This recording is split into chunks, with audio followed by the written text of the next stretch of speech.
हिंदू नववर्ष के उपलक्ष्य में मंगलवार को हिंदूवादी संगठनों द्वारा विशाल शोभा यात्रा निकाली गई, जिसमें हजारों की संख्या में शामिल युवकों ने जय श्री राम के गगनभेदी नारे लगाए।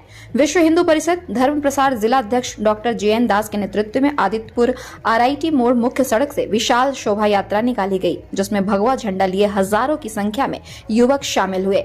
पद यात्रा कर बड़ी संख्या में जुलूस में शामिल लोग जमशेदपुर रवाना हुए। इस मौके पर मोटरसाइकिल रैली भी निकाली गई। जुलूस को लेकर आदित्यपुर पुलिस द्वारा सुरक्षा के पुख्ता इंतजाम किए गए थे।